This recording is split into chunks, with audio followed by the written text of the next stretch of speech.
존경하고 사랑하는 우리 구독자 여러분 반갑습니다.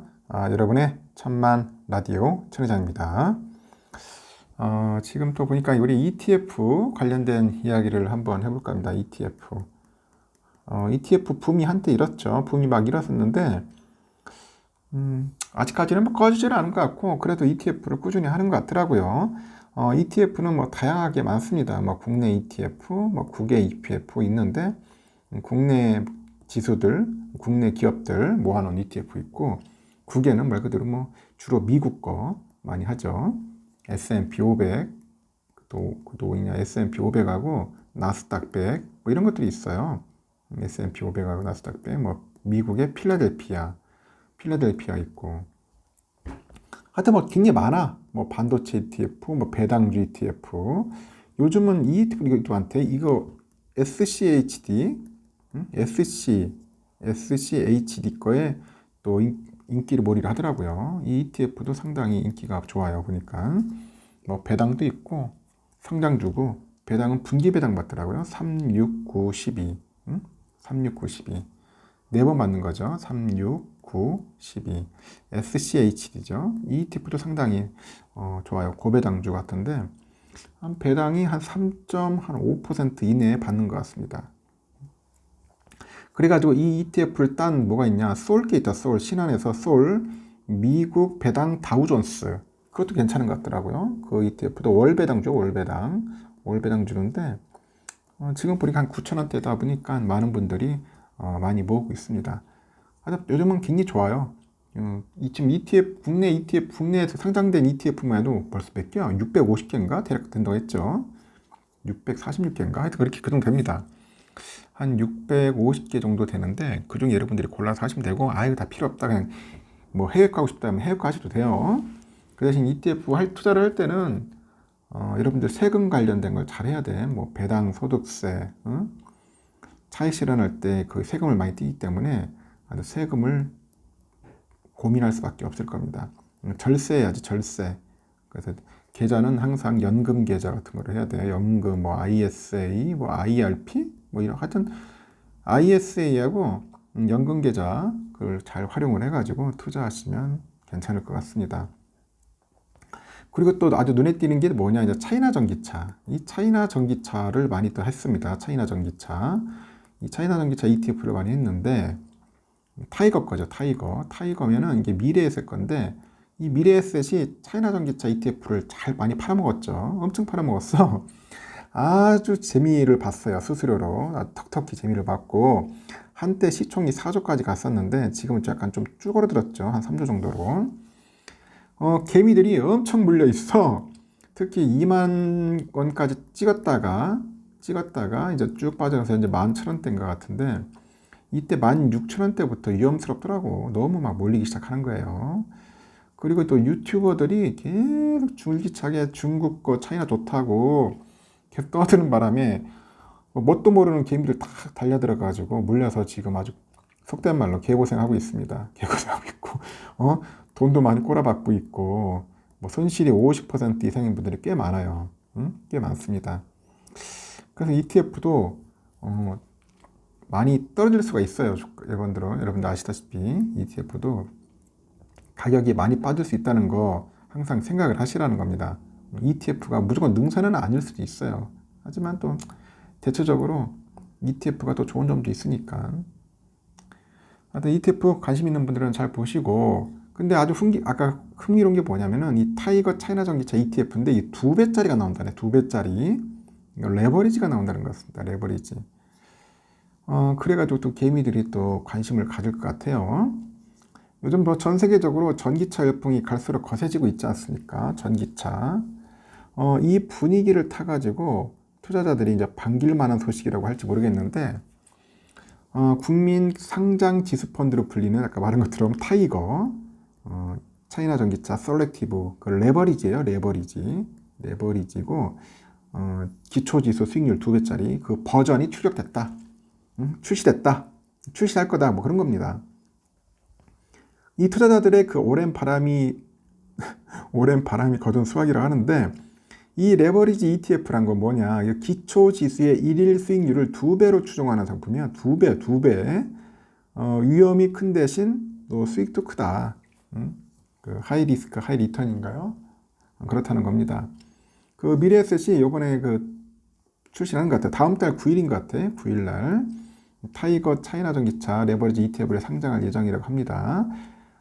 기초 지수는 그 Selective China Electronic Vehicles and 배터리 하여튼 이거의 2배 수익률을 추정을 한대요. 지금은 1배짜리잖아요. 1배짜리인데 이게 2020년 12월 상장된 뒤로 2년 반 만이네요. 야, 2년 동안 투자를 했는데 주가는 완전 곤두박질 치니까 거품 물고 있습니다. 그래서 뭐 유튜브 보고 투자해가지고 좀 차이나 전기차 물렸다는 사람들이 꽤 많던데 저는 예전에 그 적당한 시점 되면 팔으라고 했거든. 한 18,000원 정도 때 팔으라고 해가지고 그때 매도하신 분들은 상당히 고마워하죠.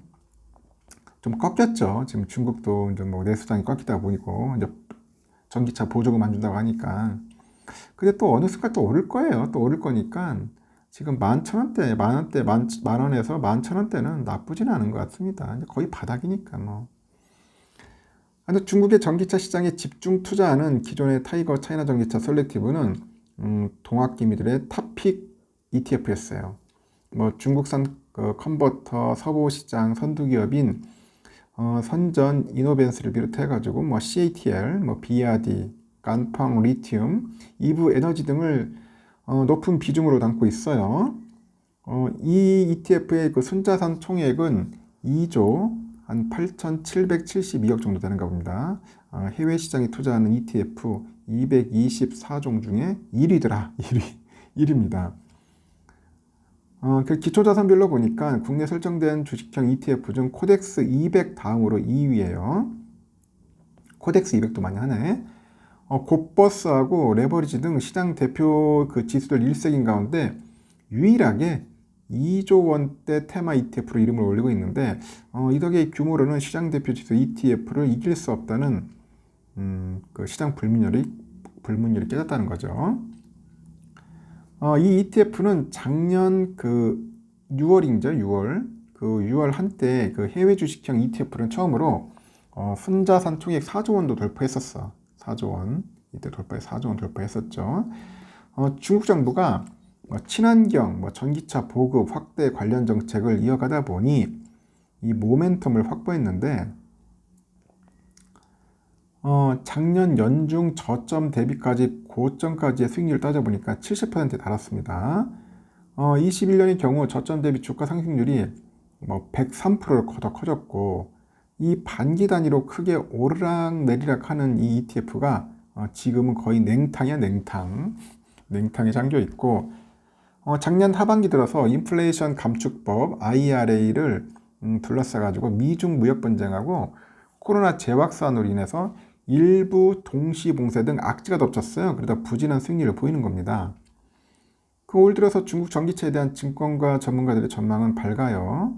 보니까 또 SAIC의 그 울링하고 BRD라고 하죠. BRD가 작년부터 매달 수출 실적을 공개를 해가지고 해외 시장 공략을 공식화한 상황이고 올해부터는 중국의 토종 전기차 기업의 수출 성과가 기대된다. 그런 관측도 지배적이라고 합니다.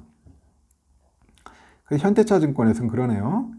중국은 전기차 핵심 부품인 배터리, 모터, 샤시, 완성차 조립까지 모두 자체 생산이 가능하다. 특히 배터리 소재 공급망은 거의 중국이 장악하고 있고 전기차 밸류체인 전반에서 중국이 절대적 우위를 갖고 있는 게 현실이다. 이렇게 증권사에서 얘기를 하네요.